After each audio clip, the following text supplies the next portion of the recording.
La production de drogue s'intensifie en Europe, la cocaïne en plein essor selon l'Observatoire européen des drogues et des toxicomanies. Plus de 92 millions de personnes âgées de 15 à 64 ans ont déjà expérimenté une drogue illicite.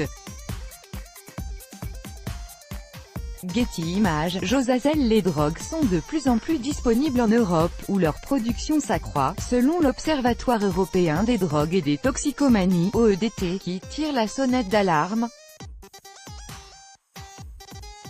L'Observatoire européen des drogues et des toxicomanies est inquiet.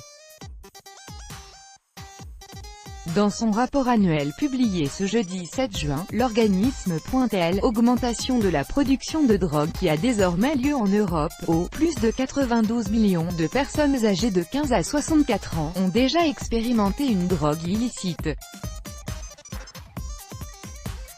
La disponibilité de la drogue reste forte et la production de drogue en Europe est en hausse, souligne Dimitris Avramopoulos, commissaire européen aux affaires intérieures.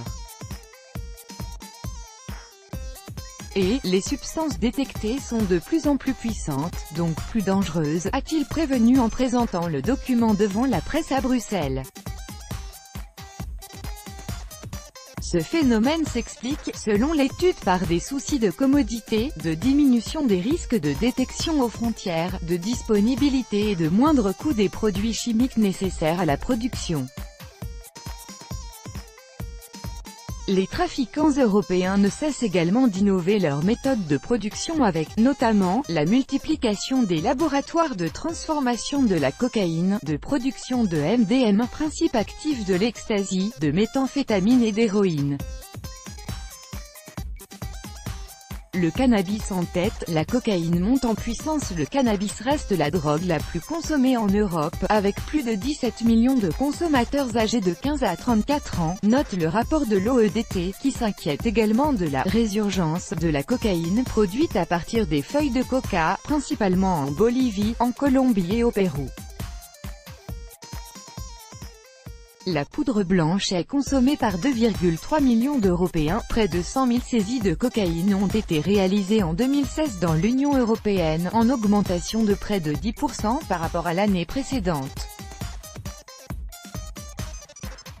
Sur un total de plus de 70 tonnes interceptées, 30 tonnes l'ont été en Belgique, dont les ports à conteneurs supplantent désormais ceux de l'Espagne, qui était jusqu'à présent le point d'entrée maritime historique de la cocaïne en Europe. Lire, entretien, cocaïne, une nouvelle année record. Le prix de la cocaïne reste stable, entre 60 et 70 € le gramme, mais la pureté du produit a augmenté, atteignant 60% en moyenne. La santé des consommateurs européens est affectée par ce phénomène. En effet, plus de 30 000 personnes ont été admises dans des établissements de santé pour la première fois en 2016. Pour le directeur de l'OEDT, ces évolutions montrent qu'il est de plus en plus important d'intervenir efficacement sur le plan de la prévention, du traitement et de la réduction des risques sanitaires pour les consommateurs de cocaïne. Avec AFP.